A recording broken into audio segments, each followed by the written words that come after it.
slide 1 bago tayo manonood muna ng video. So, hindi ako sumula dito. So, as a pastor, some Sundays I am deeply grieved. I'll hear complaints that the sanctuary is too hot or cold, that the chairs are uncomfortable, that the service ran too long. The music wasn't their style. The kids' ministry didn't have enough activities. The coffee wasn't their favorite. There weren't enough people like them. They didn't feel connected. At sabi ko, meanwhile, on the other side of the world, a group of believers gathers in a jungle, clearing under pouring rain. They're singing with joy, no chairs, no sound system, no air conditioning, just a passion for Jesus. At even po sa panahon natin, may mga nangyayaring ganyan. Lalo na po sa mga lugar na third world countries. At alam po, even dito rin sa atin, sa law of faith. Yan. Tapos po, somewhere else, underground, churches are whispering hymns for fear of being discovered. Kaya nga po, patuloy kong sinasabi sa inyo, kung may boses kayo, umawit kayo sa Panginoon. Huwag po kayo matulad dito na lip service lang dahil ayaw nila marinig yung boses nila. Habang maayos pa po yung vocal cords natin. At walang problema sa atin tayo. So, in a desert village, believers walk miles barefoot for a 2-hour gathering around a hand-dug fire pit. Kumpara po sa mga may kotse, may mga masasakyan na ngayon, yung iba po ay talagang naglalakad pa. So, no one's clock watching. Buti na, wala tayong relo dito o nagre-relo pagka, ewan ko kung lagi kayo tumitingin sa mga cellphone nyo. No one's checking for padded pews. They're just thankful to be together, and maybe that's the real tragedy. We have more resources than any generation before us. Bibles, buildings, music, budgets, but we are poor in joy. Hindi naman po totoo sa atin yan, ano? Tama po ba? Discontent in our comfort, numb in a culture of spiritual excess. We shop for churches like we shop for shoes, style, fit, comfort. But the early church didn't gather for convenience, they gathered out of desperation. They didn't need stage lights or skinny jeans. They needed Jesus, and they are willing to face prison or death for the joy of being with other believers, singing praises to the one true King, Jesus. So while we complain about thermostats, others are risking their lives for Christ. While we sit surrounded by resources, they worship with none. Maybe the room isn't too cold, maybe our hearts are. Think about it. So wala pong, hindi ko judgmental yan, kundi isang bagay na maunawaan po ng bawat isa. At makita po natin, yung pong, sa way, yung picture. Ano ko na po? Kasunod na po niya. Kasunod na po. Ito po, dapat nga may flag ceremony tayo ngayon, kaya naglang nakabili ng flag. So, in honor din po sa ating bansa. Tapos, ito po yung sa Taguig na kung saan yung Sunday school street service na kanilang ginagawa. So, ayan po doon sa kanilang barangay hall. At ito po ang mga bata. Ayan, na kanilang mini-ministeran. Ayan. So, yan po yung kanilang ginagawa every Sunday ng hapon sa Taguig. At biyaya po ng Panginoon, hindi po resources ng church nila, Pastor Liber, kundi yun pong sinasabi niya kanina, naputulang ni Zoe yung patotoo ni Pastor Chris. Actually, marami silang mga activity doon na sinusuportahan po ng yung ito po, Metro World ang nagbibigay kasi may pamilyenta pa po yan. Ayan.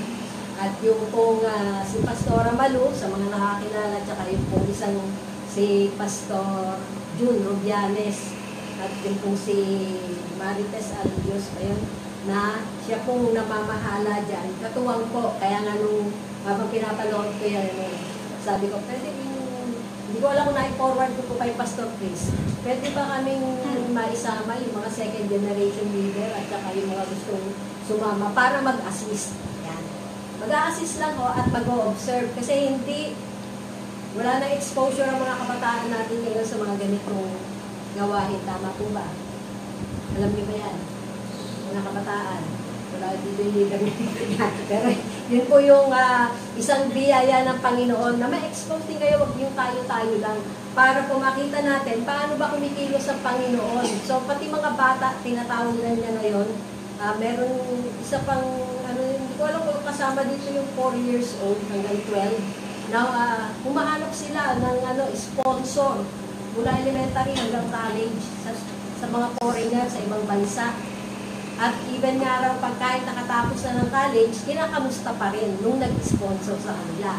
So may iba pong gumagawa, hindi na yung talagang makita natin yung grace pag atin pong sinamantala, sabi nga po yung grace for this season, yung family praying together, ay patuloy po natin gawin.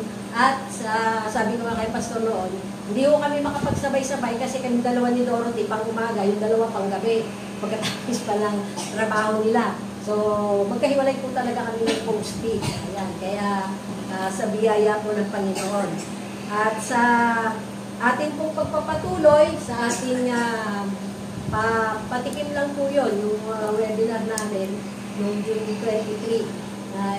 Sabi ko nga, yun yung kailangan ng church namin ngayon. Kaya hindi ko po pinaano yung kay Pastor, kay Dr. Miles Monroe.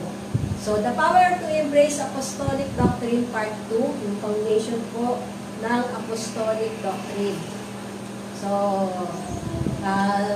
tinignan po natin na yung foundation ng apostolic doctrine ay yung po kay Moses na marked by his mandate and accuracy. At yung kay Elijah was marked by his revelation of an open heaven. Kung nagbabasa po kayo ng ating Bible reading sa 1 Kings, naandun po. Sabi ko nga si Elias nga ba yun? Yung tinawag na kalbo-kalbo ng mga kabataan habang siya'y dumadaan. At tapos si Elijah naman yung tinapon na sa kanyang libingan yung bangkay dahil yung nagbubuhat ay nabigla dahil may sumusugod. So naitapon doon sa libingan niya yung bangkay ng lalaki at nabuhay po. Eliseo. Nahihirapan. Elijah tsaka kay Elisha. Si Elisha, yan. Doon po, nabuhay yung bangkay. Kaya kahit, sabi nga sa prophetic, talagang kahit patay na, yung palansay lang niya, nakabuhay pa ng tao. Patay na rin yun, yung naitapon sa kanyang kalansay. So, what is apostolic teaching? Pakibasa nyo nga po.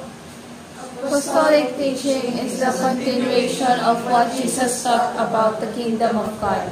It includes the life, the rule, and reign of our Lord Jesus Christ. It is authoritative in the sense that He personally delivered it to the apostles themselves. Okay, so makita po natin na sa umaga pong ito, nakita po natin yung foundation ng apostolic doctrine at yung truth covered in apostolic doctrine. At yan po, pakibasa po. The mission of the church is clear, to impact the city and influence the nation. Okay. So dito po sa Acts 1, 1-3, pakibasa po. The first account I composed, Theophilus, about all that Jesus began to do and teach, until the day when He was taken up to heaven, after He had, by the Holy Spirit, given orders to the apostles whom He had chosen. To this He also presented Himself alive after His suffering, by many convincing proofs, appearing to them over a period of 40 days and speaking of the things concerning the kingdom of God. So makita po natin, nag-appear si Jesus ng 40 days. Si Jesus lang po yun. So yung paniniwala ng mga tao ngayon, nananatili ang kaluluwa ng tao after niyang mamatay ng 40 days sa lupa.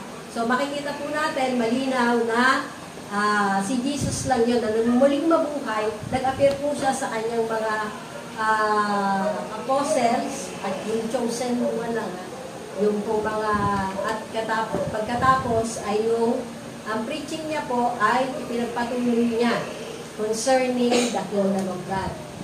So, the 40 days of the resurrected Christ encounter amplified and illuminated Christ's earlier announcement of His own deity, His complete work, and His plan to build the eternal church. Kaya po yung second coming ng church after ng pandemic, nagpapasalamat po ako sa Panginoon that even yung pandemic, during ng ating online na mga services, ay nandun po kayo at sabi ko nga isang biyaya po ng Panginoon at encouragement din ni Pastor Gilbert na nanatili kayo kasi ibang church talaga nabuwan o nawala na.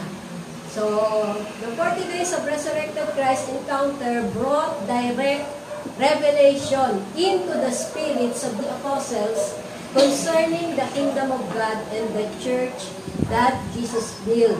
So, yung pagbibuild ng church accurately, yun po ang nais ng Panginoon.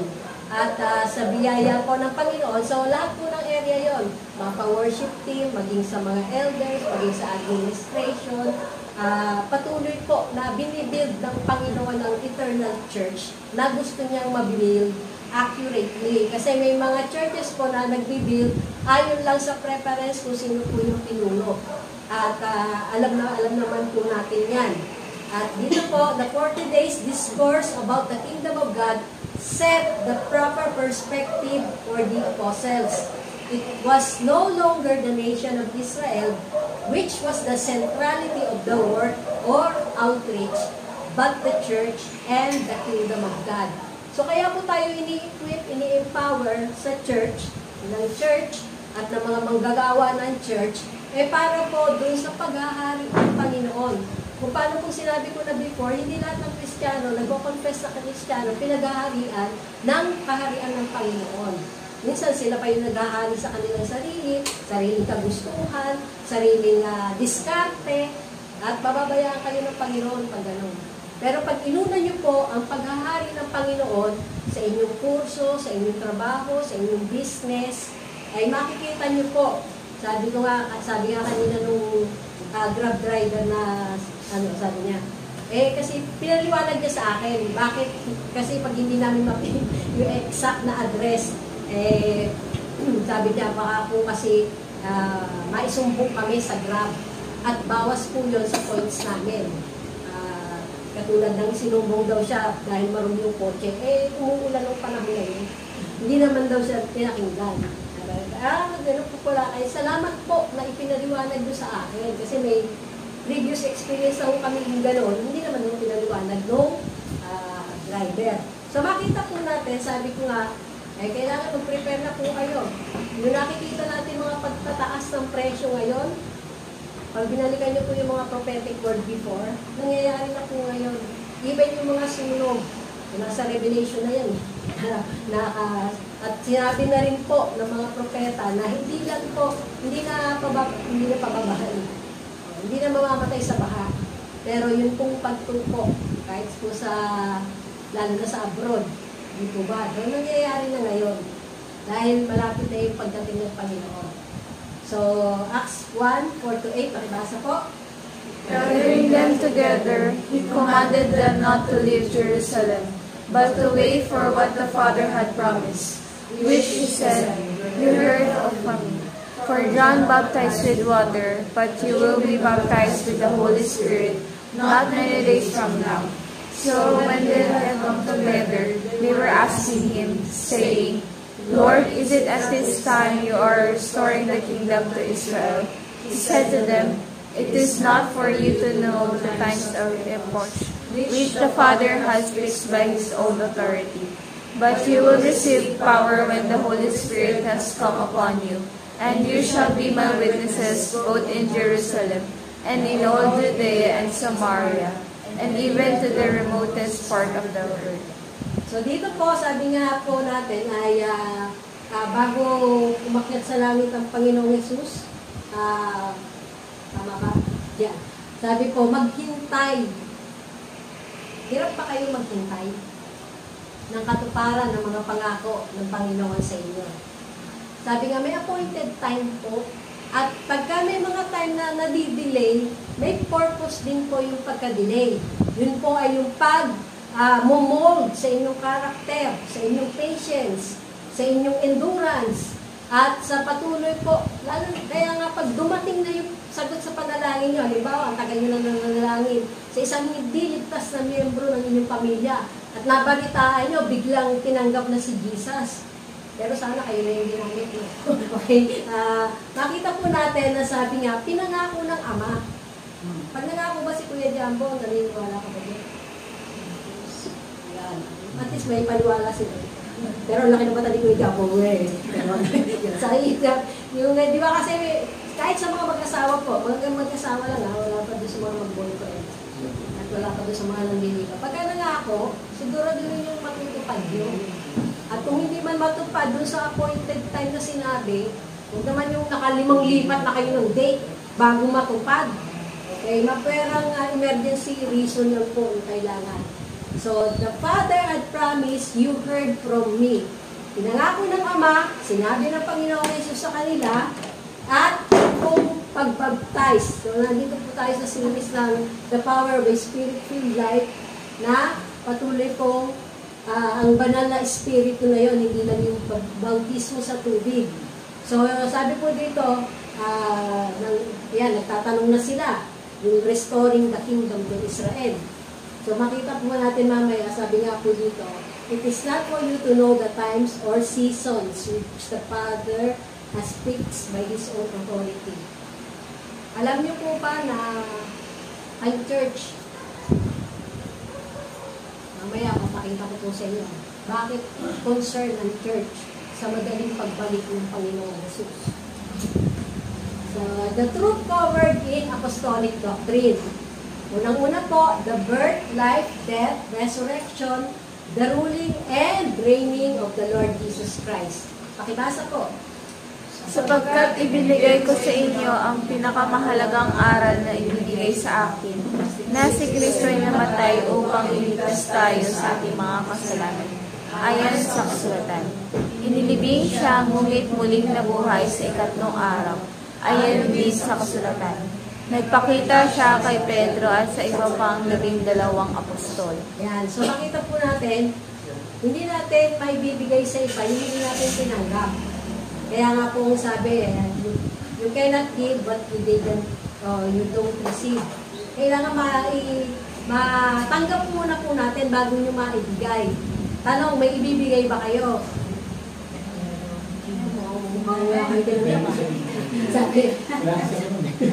Sabi dito, pinakamahalagang aral na binigay sa akin. So, yung pinakamahalagang aral, actually, sabi ko nga, may mga pagkakataon na talagang tayo po ay tinuturuan na ngayon ng Panginoon upang umabot dun sa marketplace. Sabi dito na si Kristo yung namatay upang iligtas tayo sa ating mga kasalanan. Ligtas na po ba lahat ng nalo nito?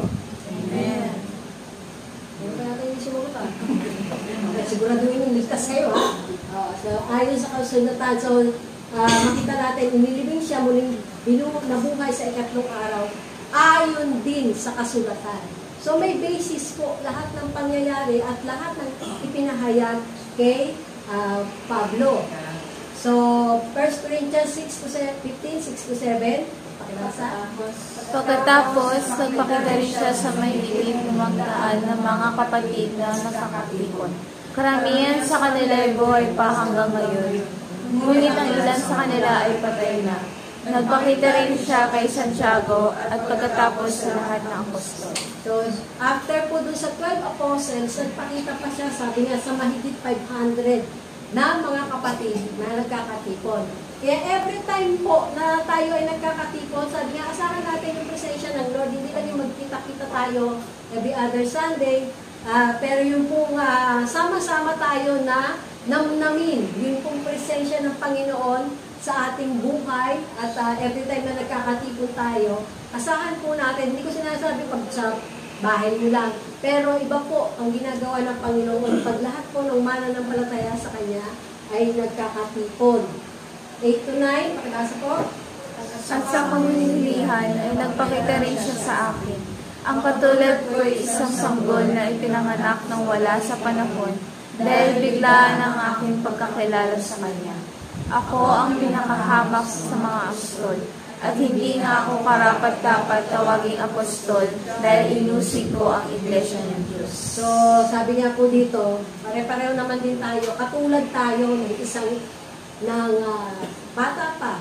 Ako, personal po, hindi ko alam. Nung pina-attend ako ng isang Christian gathering, walang nagpaliwanag sa akin. Pero makita po natin, sabi nga biglaan ang aking pagkakilala sa Kanya. So, premature. Si Pablo, hindi. Wala sa panahon. Okay, so, yung pong, dahil sa pag-uusig niya sa Acts, makita natin sa mga Kristiyano, ay talagang kinatagpo siya ng Panginoon. Kailangan muna niyang mabulag. So, hindi naman pare-pareho yung proseso ng Panginoon para makilala natin siya. Pero huwag niyo pong paghihinayangan at huwag niyo magtipigilan sa pananalangin na maligtas po at patuloy na, hindi lang maligtas, kundi yung patuloy nyo rin i-disipulo yung mga inakay nyo sa Panginoon. At biyaya po ng Panginoon na ikaw po ang gamitin. Kasama ba sa pag-pray natin, Lord, gamitin mo ako. Kasama po yun, hindi, Lord, gamitin mo siya, gamitin mo sila. Hindi, Lord, gamitin mo ako para maabot yung aking pamilya. So, sama po natin, huwag na po yung pasa-pasa dahil tayo ang gagamitin ng Panginoon sa mga person of influence natin. So, 1 Corinthians 10-11. Ngunit dahil sa awa ng Diyos sa akin, naging apostol ako. At hindi na sayang ang biyayang ipinagkaloob niya sa akin. Dahil higit akong nagpagal upang hanggang sa mga apostol. Bagamat ito'y sa pamamagitan ng tulong ng Diyos at hindi ng aking sarili lamang. Kaya nga, walang pagkakaiba kung sila o ako ang nangangaral sa inyo. Ang mahalaga ay isa sa aming pinangangaral at iyon din ang inyong ipinangangaral. So dito po makita natin yung biyaya at pinagkaloob. May grace po sa bawat isa sa atin. Kaya yung grace na yun, huwag po nating sayangin. Kaya nga may iba-ibang function. Meron yung ang grace ay para sa kabataan, sa mga bata, sa mga tatay, sa mga nanay, sa mga mahihirap, sa mga mayayaman. Okay? Nihahanda na tayo ng Lord sa mga mayayaman. Okay? Sa mga may kaya. Pero marami pong may kaya dito sa atin. Tama ba? Sumagot ang mga may kaya? Amen. Lahat tayo may kaya. Ibig sabihin, nakikita natin yung perspective ng bawat isa. Hindi yung sa hawak lang natin pera, hindi sa kung saan tayo nakatira, hindi kung may sasakyan tayo, kundi may kaya tayo dahil sa biyaya ng Panginoon. Bakit kayo may pamasahe pa hanggang papunta rito? Bakit kayo may panggas kahit ay taasan ng yung biligid? Bakit kayo may pambili ng bigas na hindi lang yung 20?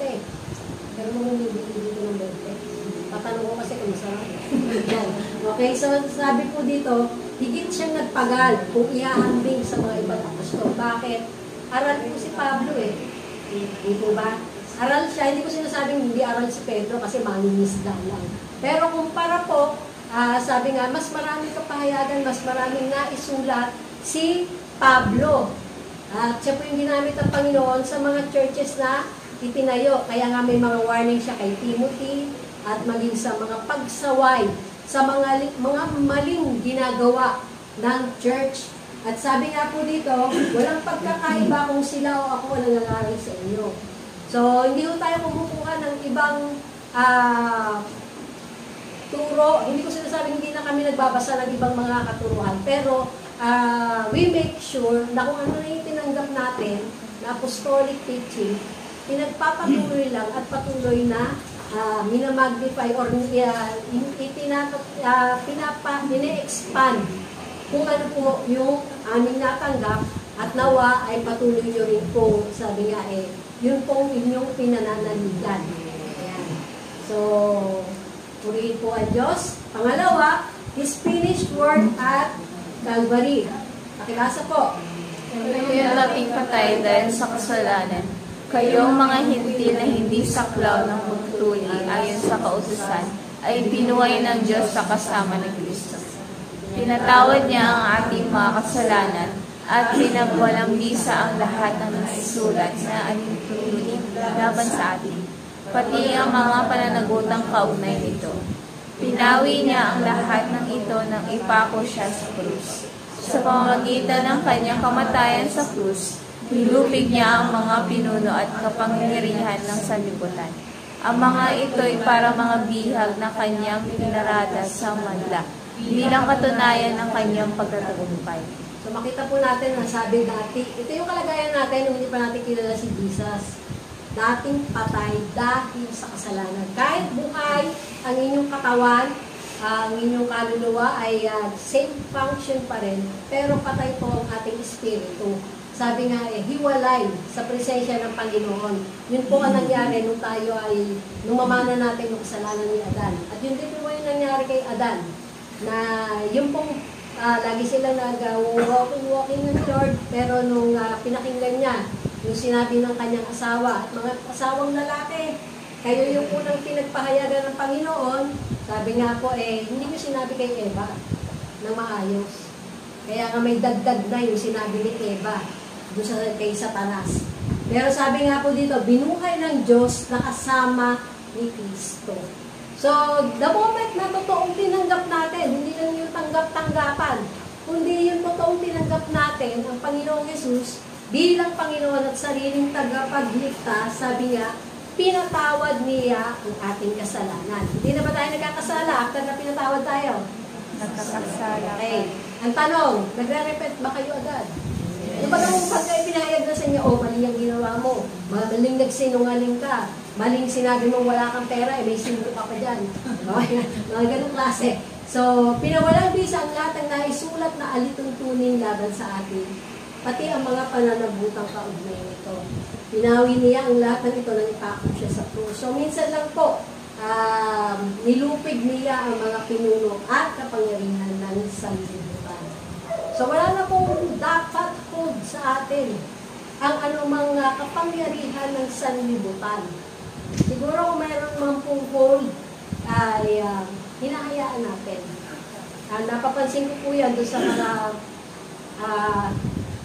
hindi ko sinasabi huwag na kayo magpa-check up sa doktor dahil ako yung nagpapa-check up din. Pero nakikita ko po na pinapahayag din ng Panginoon. Sabi ko, bakit ba ako lagi na mamayat na? Mabilis na mamayat. At nalimutan ko at natuklasan ko lang kahapon. May nireseta pala sa akin na para sa low thyroid. Yan. Kaya sa akin lang yun baka naman yung mga namamayat nila, akala nyo may thyroid. Pero sabi nga, mas prone po kasi mga kababaihan sa pagkakaroon ng low o hyperthyroid dahil po doon sa ating thyroid hormone. Kaya nung nalaman ko po yan, pagkabi pala, hindi ko pa kasi rin yung gamot dahil dapat walang pang-ayusan lang bago mag-ayusan. Ay ko, Lord, salamat sa dagdag na thyroid hormone. Simple lang naman yun. Nalaman ko kasi, yung pa kasi takot pa-doktor, ayaw malaman yung sakit. O, kung si Google ang tinatanong, mali naman ni Google. Tapos ay sasagot pa si AI. Nakikita ka ba niya? Okay. So, pang-third sa katotohanan na sa apostolic doctrine is unseen work action. So, pakibasa po.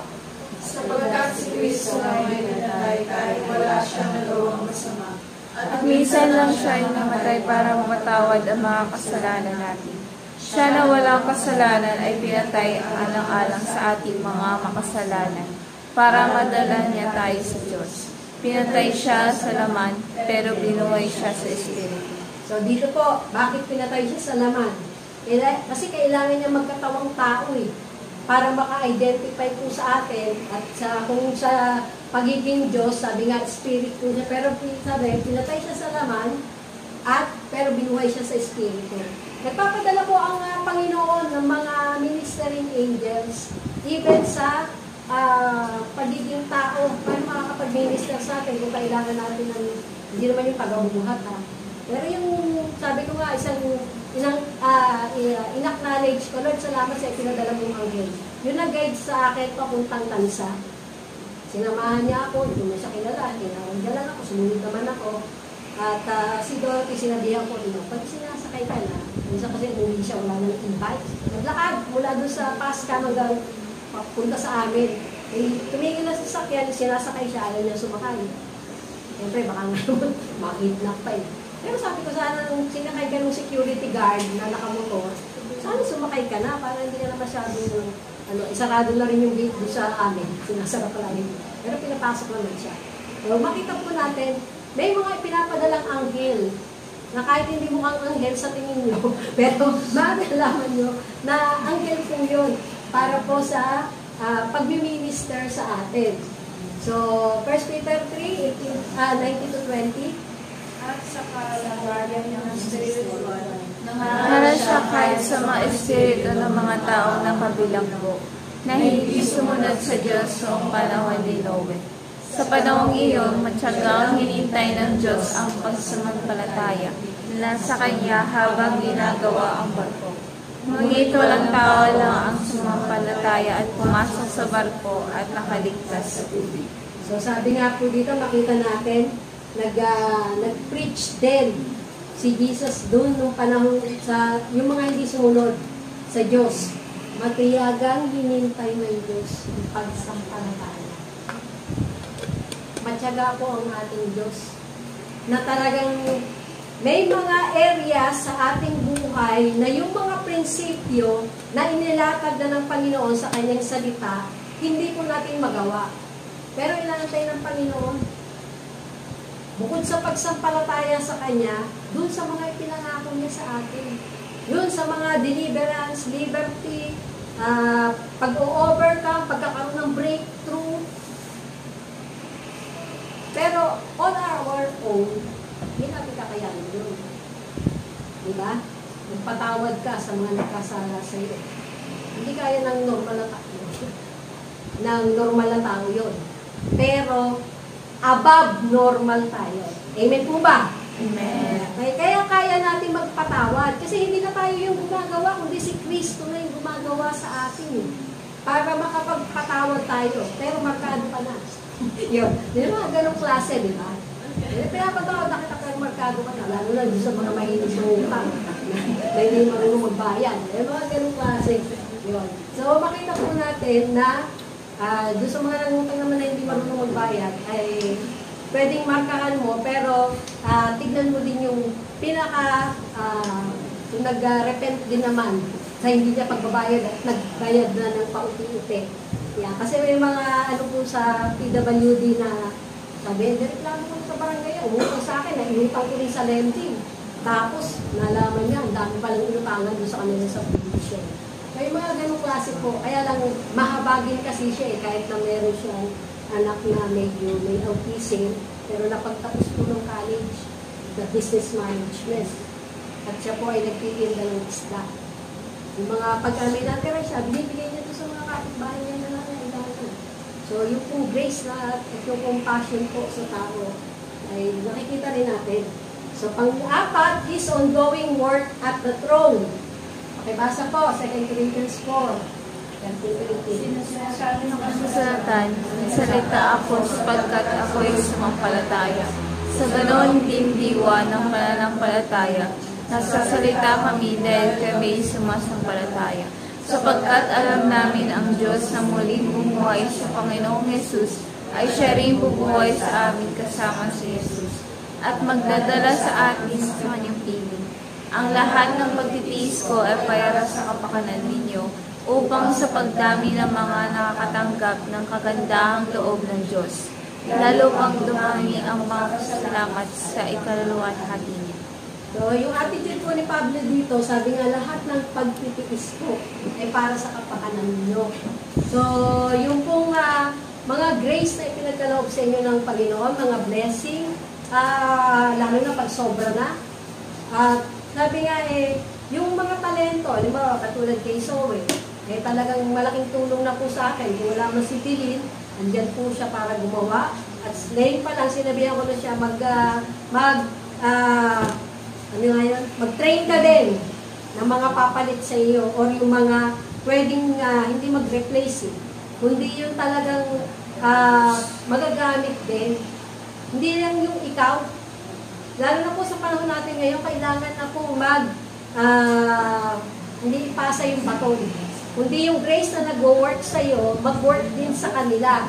At salamat po sa Panginoon na may mga bago ng mga hindi bago, kundi yung po magkasama na po ang mga generation ngayon sa paglalakad pa lang ng Syria. Okay, mapag-aayos po dito sa ating bahay-sambahan. Pero isang biyaya rin po ng Panginoon, pinag-pray na rin po natin yung desire nila Kuya Edwin. Kailan pa kami nagsimula dito, Kuya Edwin? Hindi kasi matandaan. 20? Yun. Pare-pareho tayo hindi makakita. Kailan na tayo nagsimula. Pero isang biyaya po ng Panginoon. At ngayon nga po ay talagang, sabi nga po, yung pong pagtitiis, kapakanan mo pa sa pagdami ng nakakatanggap ng magandang loob ng Diyos. Every time po na may ginagawa kayong maganda para sa iba, yung magpaupo ka lang ng kung kayo po ay nagko-commute, nakakita ka ng senior, paupuin mo lang. Isang biyaya na po ng Panginoon yun. Lalo pang dumami, magpapasalamat sa ikaludual happy.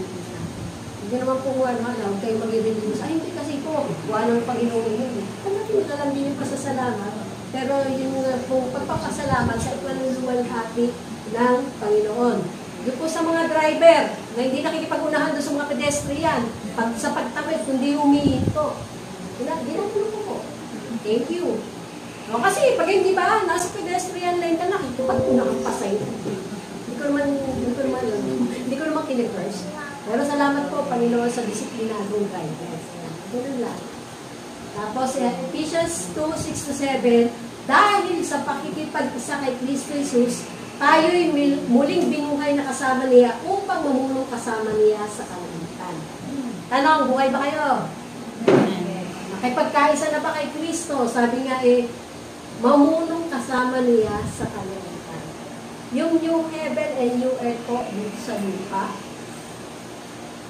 Kaya nga po pinupush through kayo, mag-ano kayo sa gobyerno.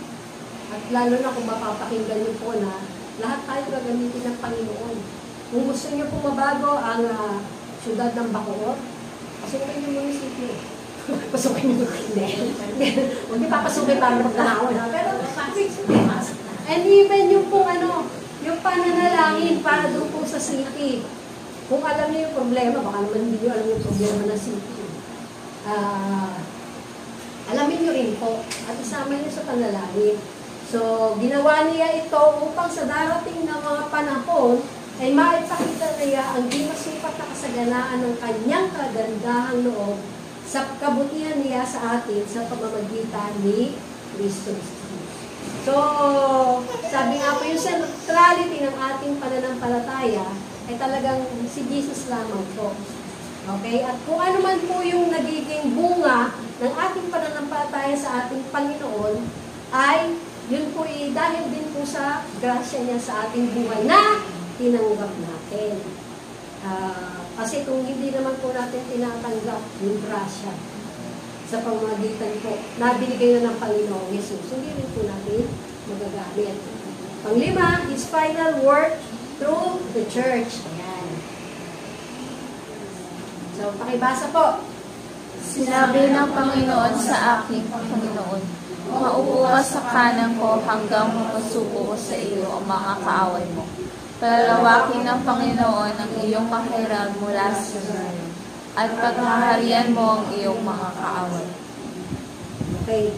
So, kita nyo, nababasa kayo mula sa Zion, mula sa Sion. Okay. Kaya, tinagalog ko muna yung ngayon. Sabi nga, paghaharian mo ang iyong mga kaaway.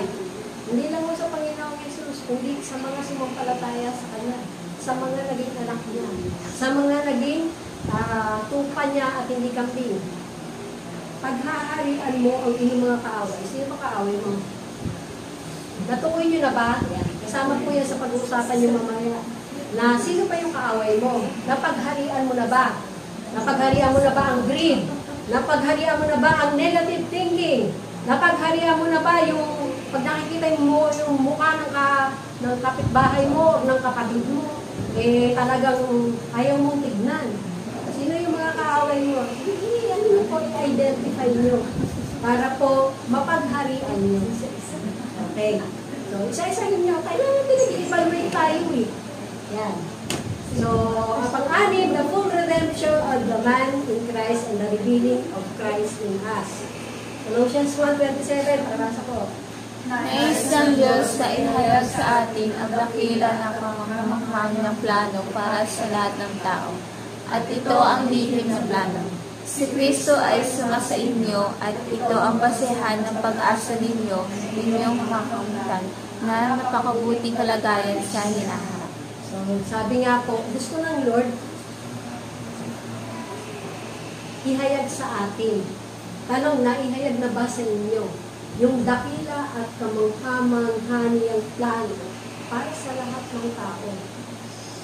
So, kasama na po doon, pinahayag niya, gusto niyang maligtas ang lahat. Tama po ba?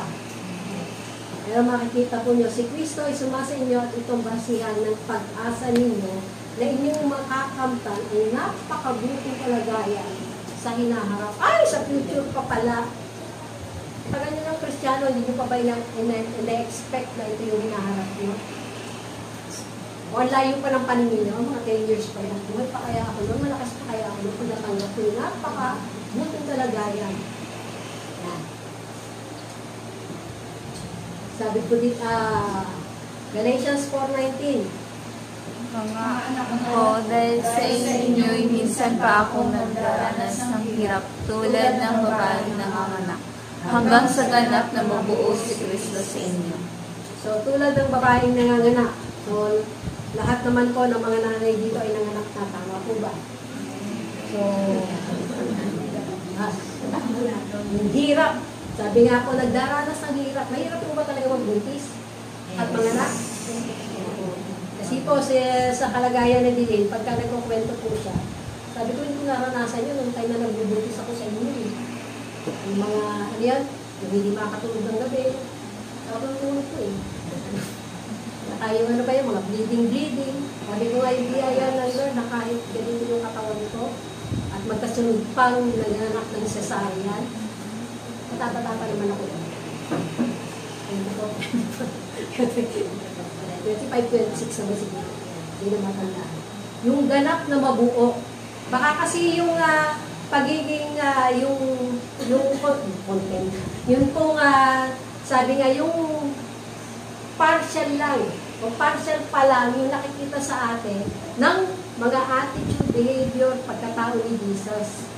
Pero napakasarap siguro sabihin na I see Jesus in you. Kahit doon sa mga ginawa mo, sinabi mo, encouragement ang binigay mo, nagpapasalamat. At pag may nagpasalamat sa inyo, balik mo yung glory sa Lord. Yung galing ko. Hindi, huwag kong gano'n. Matutunan yung ibalik sa Panginoon agad. Pero magpasalamat kayo doon sa kakayahan yung pinagkaloob sa inyo ng Panginoon. Jesus pa rin. Romans 8:29. Alam na ng Diyos Noon pa man kung sino-sino ang kanyang magiging mga anak, at sila'y itinalaga niya matulad sa kanyang anak na si Jesus, para siya ang maging panganay sa maraming magkakapatid. So sabi nga po dito, alam na ng Diyos kung sino-sino ang kanyang magiging mga anak. Hindi po mga magiging believer, hindi magiging disciple, kundi yun pong sonship, kung paano pong pinagkaloob niya yung kanyang buktong na anak. Ito naman sinabi niya, papako kayo sa krus. Pero itinalaganan nilang makulad sa kanyang anak. Ilang percent na po nakatulad na tayo ni Jesus? So, ano ba tutularan mo kay Jesus? Tanong niyo po doon mamaya sa mga cell group niyo. Yung small group mamaya. So, kailangan po doon po. At pang-pito, the revelation of the glorious church being His body. Okay, Ephesians 5:25-27. Pakibasa po ng mga lalaking may asawa. Lalaking may asawa. Okay. Mahalin ninyo ang iyong Kasi, yung isa kayo sa asawa, ano ba yun? Wala mo rin ba sa bulo? Pakilakasan niyo po, mga lalaking may asawa. Maliit. Hindi makita na. Hindi pa nakita dyan. Okay, sige, yung nakakakita na lang. Ako lang natin. Mga lalaki, mahalin ninyo ang iyong mga atim. Mali pa yung base. Mali pa base, dumami pa yung asawa. Tulad ng pagmamahal ni Kristo sa kanyang iglesia. Inihandog niya ang kanyang sarili para sa iglesia upang maging banal ito matapos linisin sa pamamagitan ng bautismo sa tubig at salita ng Diyos. Ginawa niya ito para maiharap niya sa kanyang sarili ang iglesia na maluwalhati, banal, walang kapintasan at walang anumang bahid o dugis. Okay, so makita po natin bakit pinamamahal ng Diyos o yung payo ni Pablo sa mga taga-Ephesian Church. Mga Kristiyano na po ito, mahalin ninyo ang inyong asawa. Paano nyo ba binamahal ang inyong asawa? Sabi nga po, dapat tulad ng pagmamahal ni Kristo sa kanyang iglesia. Hindi yung pag nagkasunog, malapit sa inyo o sa bahay nyo, nauna ka pa tumakbo at hindi mo binitbit yung asawa mo at anak mo. Diba? Kaya nga po sabi ni Dr. J, pag kayo ay presidente ng isang kumpanya o ngayon may-ari, pag kayo pumasok sa executive o yung exclusive na hotel, tiyakin yung alam nyo yung daan pa exit.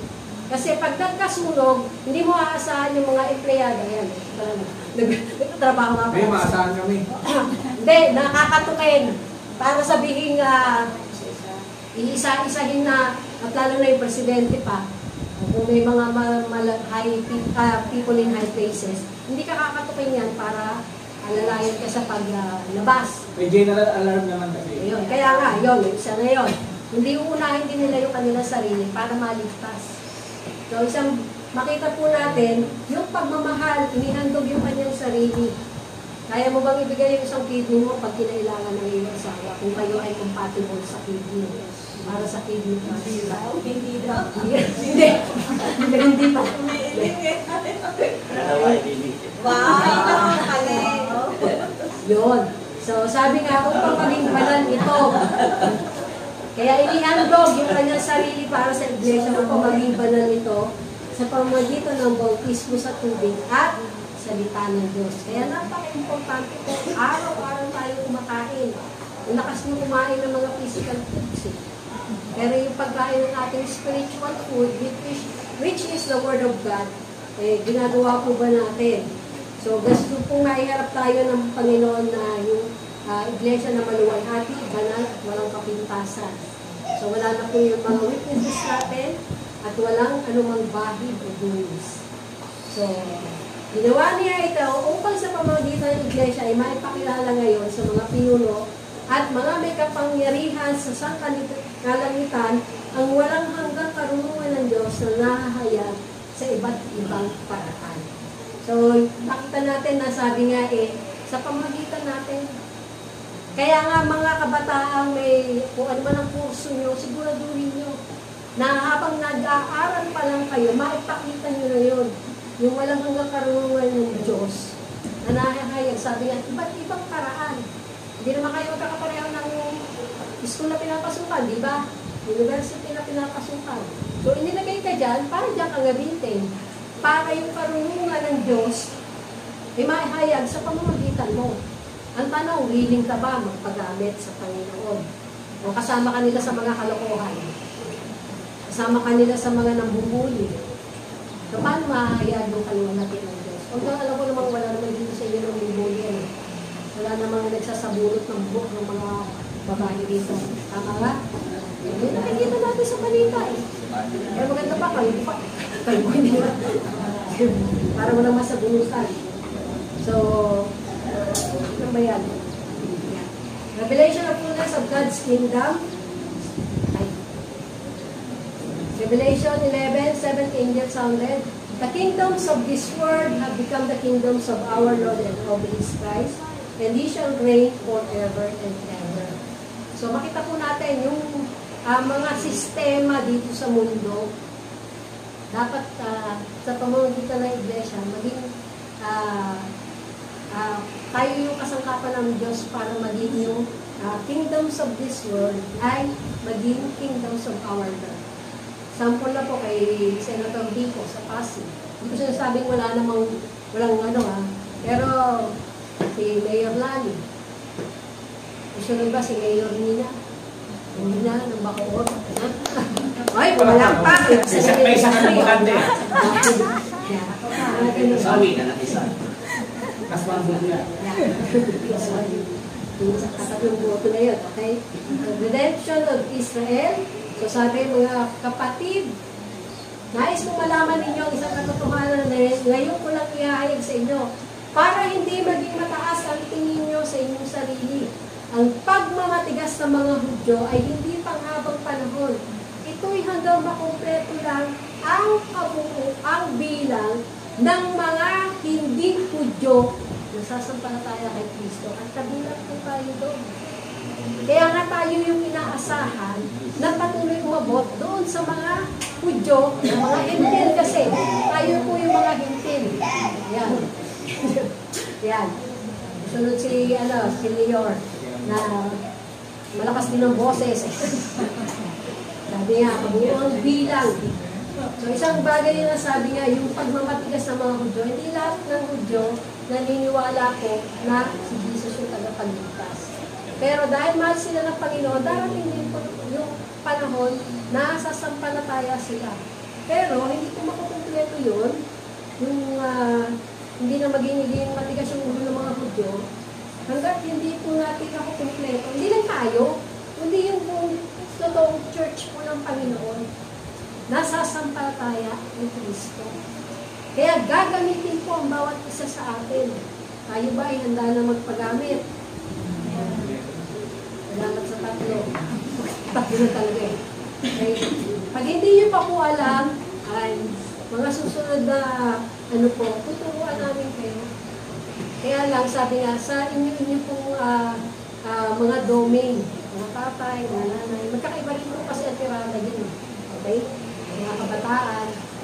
Ang Diyos ay maawain sa lahat. Pagkatapos niyan, maliligtas ang buong Israel gaya ng sinasabi sa kasulatan. Magbumula sa Sion ang tagapagligtas, aalisin niya ang kasamaan sa lahi ni Israel. Gagawin ko ang kasunduang ito sa kanila sa araw na aalisin ko ang kanilang kasalanan.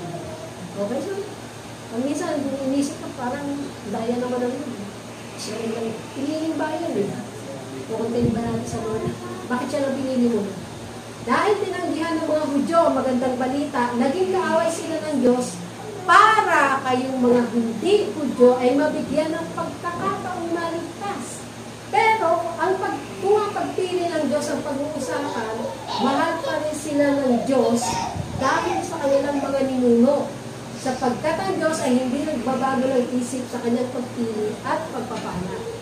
So, even kung may mga judgment or mga consequences, yung mga ginawa ng mga sumunod na generation, sabi nga ng Panginoon, kung nagbabasa kayo nung, sa Aklat ng Mga Hari, hindi agad ipinapatong ni Jesus yung pagkaparusahan dun sa anak. Pero yung mga kasunod na generation, doon, sabi nga po, yung consequences ng sin, wala lang binibigay pa rin ng Panginoon. Pero sabi po dito, maawain sa lahat. So, tayong hindi Hudyo na hindi dapat maligtas, iniligtas ng Panginoon. Pero sabi nga po, yung mga ninuno natin, alalahanin nyo, alamin nyo yung inyong family tree. Sino sa mga ninuno nyo, bakit kayo namin? Ang mga ninuno nyo sumampalataya. Sabi ko nga po, kung sa akin, nakita ko yung hindi makanuno, pero yung nanay ng tatay ko, tatay ng nanay ko, at nanay ng nanay ko, mga evangelical pa lang time na yun.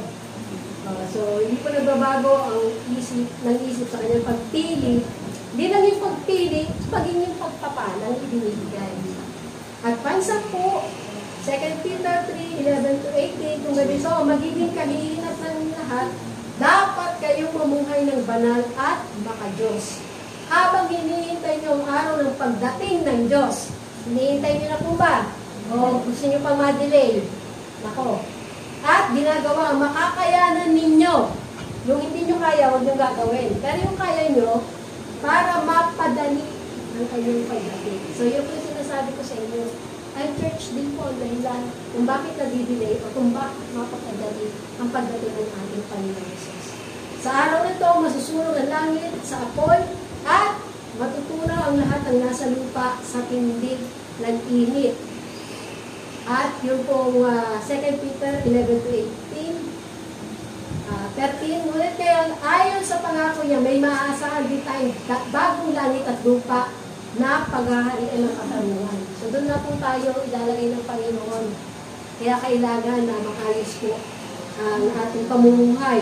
Kaya nga mga minamahal, kung inaasahan niyo ang bagay nito, pagsikapan niyo mamukay ng mapayapa, malinis, at walang kapintasan sa paninilihan.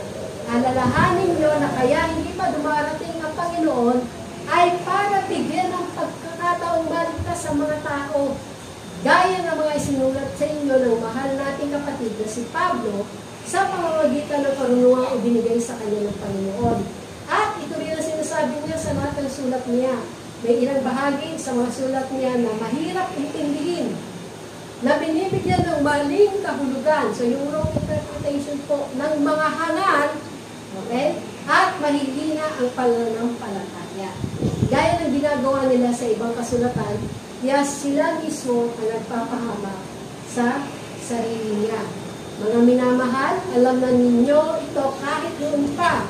Kaya mag-ingat kayo nang hindi kayo maloko sa pamamagitan ng mga maling aral ng mga taong suwain at mawalay sa mabuti ninyong kalagayan sa Diyos. Inaangkin niyo po ba mabuti ang kalagayan niyo sa Panginoon?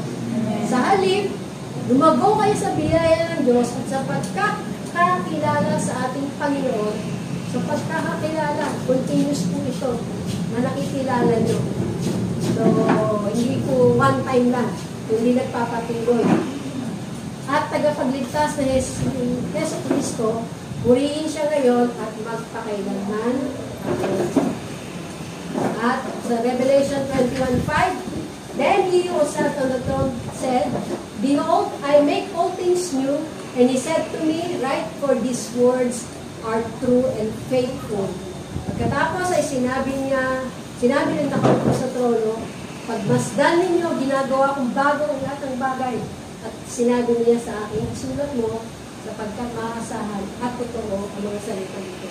So pag isinulat ko, papasahin. Hindi ko titignan. Okay?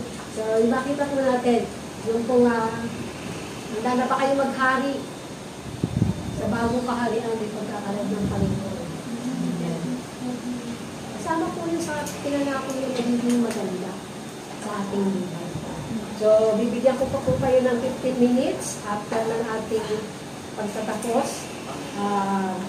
Mag-small group po kayo at i-share nyo kung ano yung natanggap. Aming Ama sa langit, salamat po sa inyong pong biyaya na patuloy na kapahayagan sa inyong pong mga anak. Salamat po, Panginoon, na makita po ng bawat isa na mahalaga kami sa iyong paningin at part po kami upang mapadali ang iyong muling pagbabalik, Panginoon, dito sa lupa.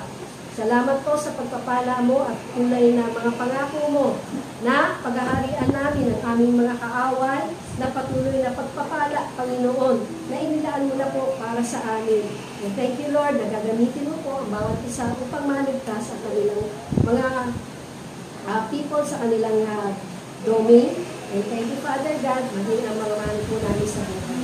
Malayo mo po ang bawat isa na magkakaloob sa iyo. At aking po sinasaway ang anumang gawa ng kaaway upang dayain ang kanilang kaisipan dahil ito po ang nangako that He will provide for all our needs according to the riches and glory in Christ Jesus. Thank you, Father God, at pina-accept namin ito sa pangalan naman ng Anak at ng Espiritu Santo. Amen.